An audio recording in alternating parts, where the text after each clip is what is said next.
hech kim haqida so'zlama. U sen o'ylagandan yaxshidir. Abduri Shamsiya.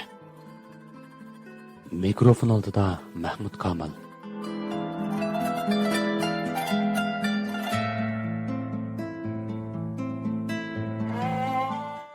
Ko'zlaridan hasratini, so'zlaridan asliyatini ko'ralmasang, hech kim haqida so'zlama. O'zingni hech ko'rolmayotgan ko'zing hech kimni ko'rolmaydi. Shunga hech kim haqida so'zlama. Qalbdagi aytib tugtalmagan, til bilan ifodalashga ojizlik qiladigan hissiyotlarni faqat va faqat yoshirishli qo'lidan aron kelayotgan bo'lishi mumkin. Shunga uning shu g'ayratiga kuch berolmasang mayli, ammo bilib bilmay azor berma. Turmushdagi tas ko'tarib ketayotgan sinoqlar jismini holsirtib, mag'dursiz tan ruhiyati bilan qarshilashib, dast turish uchun tirishchanlik ko'rsatayotgan bo'lishi mumkin.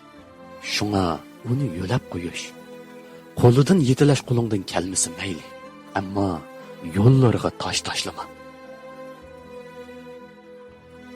Shuncha ko'p odamlar orasida yashab yetibmi g'ayribsinib, o'zini tushunadigan hech kim yo'qligidan munsirab, o'zini o'ziga tushundirmay, boshqalarga tushuntirish mumkinsizligini bilib, yiroqlab ketgan o'z bilan orliqini yaqinlashtiradigan tarafga qarab menayotgan bo'lishi mumkin. Shunga tushunmasang mayli, ammo xato tushunchalaringni uningga tangma. Do'st, saboqdosh, yurtdosh, xizmatdoshlikning hech qaysi uningga asli yuzini ko'rsatmay, har xil niqoblar tarafidan qo'rqib, aldinib orqandan cho'chib yurayotgan bo'lishi mumkin. Shunga yaqin bo'lolmasang mayli, ammo yana niqob bilan uni qo'rqitma. Tugumas baho qarashlardan, uzilmas so'z g'ayvatlardan joq tuyib, o'zi haqida bo'lingan har qanday bayonlarga bakli sazgur bo'lib ketgan bo'lishi mumkin. U haqida yaxshi so'zdan qilolmasang mayli, ammo anglab qolsa ko'ngli yerim bo'ladigan so'zlar bilan ko'nglini teximi yerim qilma. Sen do'stlaring, tuqqanlaring bilan hol-mung bo'lishib, bog'u bo'stonlarda sayli qilishib yurganingda, u qorong'u uyga solinib, o'zining agri to'qay ketmishi haqida allamlik xiyollarni surgan bo'lishi mumkin. Shunga uning holiga yetib bo'lolmasang mayli, ammo uning yig'isiga kulkangni sabab qilma.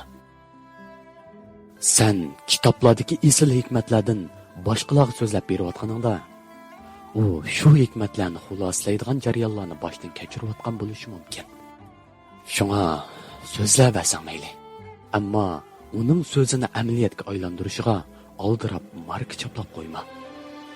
Sen tushundim deyapsan, tushunaman deyapsan. U balkim tushunish uchun tirishayotgan bo'lishi mumkin. Shunga sen rost tushungan bo'l va yoki yolg'on, ammo uning tushunishiga cheklama qo'yma. Kelmak, ketmak o'xshash bo'lgani bilan mangadigan yo'l, ketadigan vaqt, muhit, odam o'xshash emas.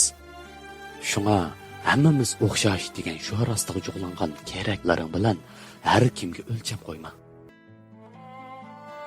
Qisqasi, yasha va yashig'il qo'y. Har kimni o'zi bo'lg'il qo'y. O'z yo'lida mang'il qo'y. Yaxshini deyalsang mayli. Bo'lmasa, hech kim haqida so'zlama. Oxirda men yaxshi ko'radigan bu jumlani so'q qilay. U sen o'ylagandan yaxshidir.